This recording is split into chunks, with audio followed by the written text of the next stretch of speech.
kesaksian akhir abad. Puisi W.S. Rendra. Ratap tangis menerpa pintu kalbuku. Bau anyir darah mengganggu tidur malamku. Oh, tikar tafakur. Oh, bau sungai Tohor yang kotor. Bagaimana aku akan bisa membaca keadaan ini?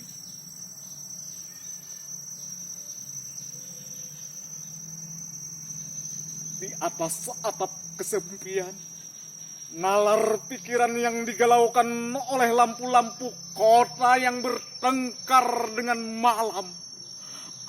Aku menyerukan namamu, wahai para leluhur Nusantara.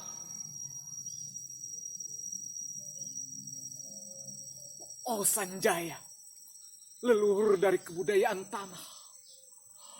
Oh Nirarta, leluhur dari kebudayaan air.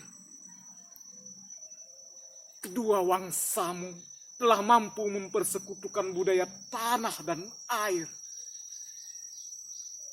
Oh Resi Kuturan, oh Resi Nirarta, empu-empu tampan yang penuh kedamaian. Telah kamu ajarkan tatanan hidup yang aneka dan sejahtera, yang dijaga oleh Dewan Hukum Adat. Oh, bagaimana aku bisa mengerti bahasa bising dari bangsaku ini? Oh Kajau Lalido, bintang cemerlang tanah Ugi, negarawan yang pintar dan bijaksana. Telah kamu ajarkan aturan permainan di dalam benturan-benturan keinginan yang berbagai ragam di dalam kehidupan.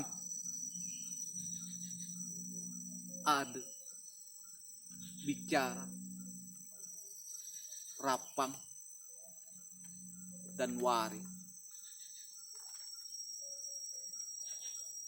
Oh lihatlah wajah-wajah berdarah dan rahim yang diperkosa muncul dari puing-puing tatanan hidup yang porak-poranda.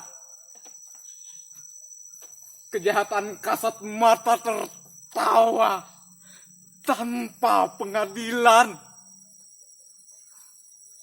Kekuasaan, kekerasan, berak dan berdahak di atas bendera kebangsaan. Oh, anak cucuku di zaman cybernetik. Bagaimana akan kalian baca prasasti dari zaman kami? Apakah kami akan mampu menjadi ilham, kesimpulan? Ataukah kami justru menjadi sumber masalah di dalam kehidupan?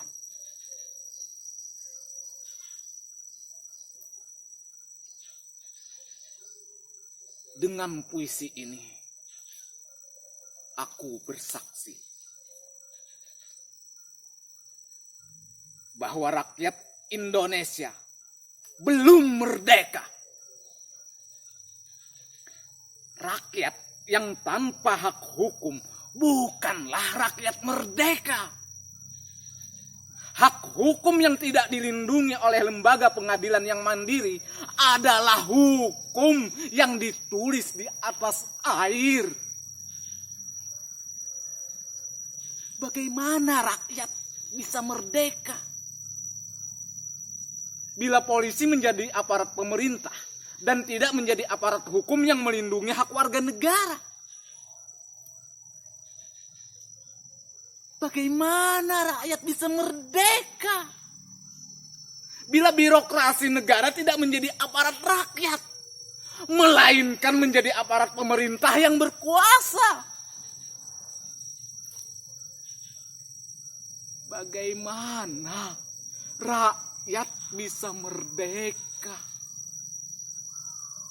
Bila hak pilih mereka dipasung, tidak boleh memilih secara langsung wakil-wakil mereka di Dewan Perwakilan. Dan juga tidak boleh memilih secara langsung camat mereka, bupati, wali kota, gubernur, dan presiden mereka.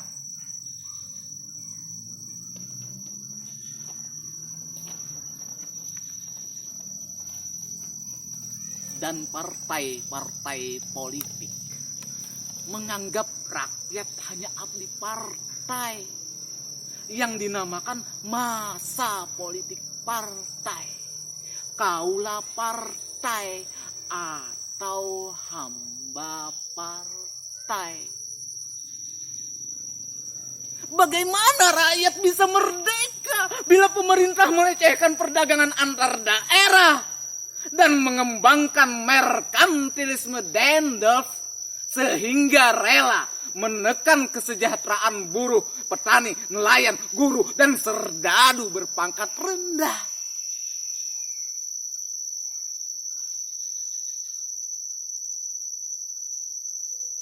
Bagaimana rakyat bisa merdeka bila provinsi-provinsi sekedar menjadi tanah jajahan pemerintah pusat?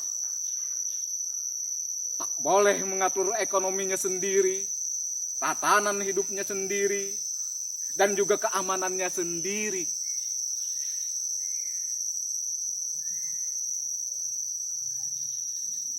Ayam, serigala, macan, ataupun gajah, semuanya peka pada wilayahnya.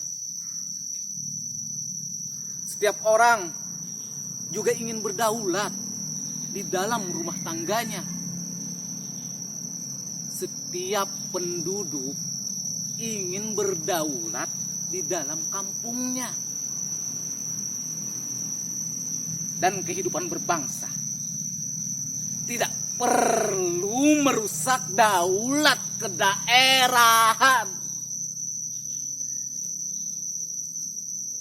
Hasrat berbangsa adalah naluri rakyat untuk menjalin ikatan daya cipta antar suku yang penuh keanekaan kehidupan dan memaklumkan wilayah pergaulan yang lebih luas untuk merdeka bersama. Tetapi lihatlah selubung kabut saat ini.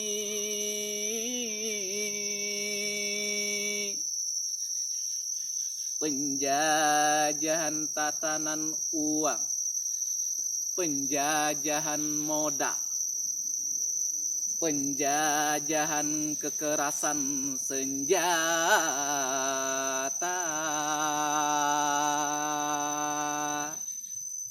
dan penjajahan oleh partai-partai politik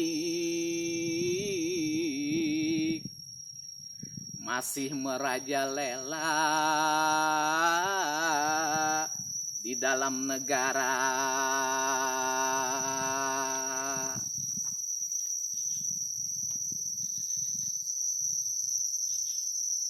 Dengan puisi ini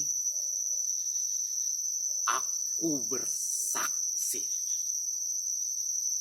bahwa sampai saat puisi ini aku tanda tangani, para elit politik yang berkedudukan ataupun yang masih di jalan tidak pernah memperjuangkan sarana-sarana kemerdekaan rakyat. Mereka hanya rusuh dan gaduh memperjuangkan kedaulatan golongan dan partainya sendiri. Mereka hanya bergulat untuk posisi sendiri. Mereka tidak peduli kepada posisi rakyat. Tidak peduli pada posisi hukum, posisi polisi, ataupun posisi birokrasi.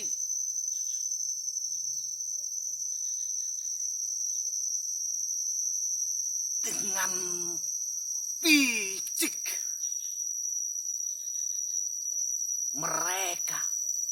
akan mendaur ulang malapetaka bangsa dan negara yang telah terjadi.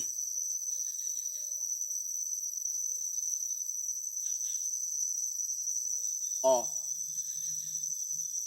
Indonesia.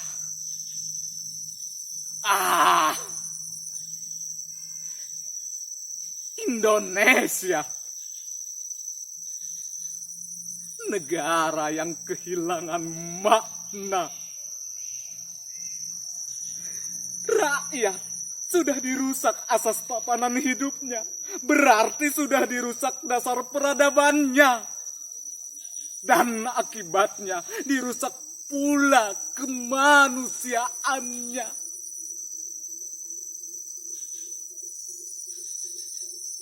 Maka sekarang negara tinggal menjadi peta. Itu pun peta yang melusuh. Dan hampir sobek pula.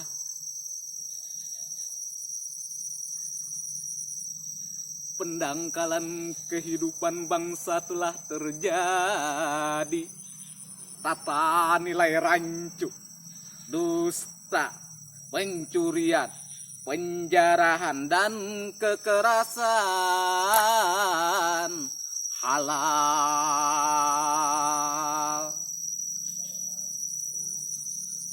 Manusia sekedar semak belukar yang gampang dikacau dan dibakar. Paket-paket pikiran yang murah dijajakan. Penalaran amarah yang salah mendorong rakyat terpecah belah.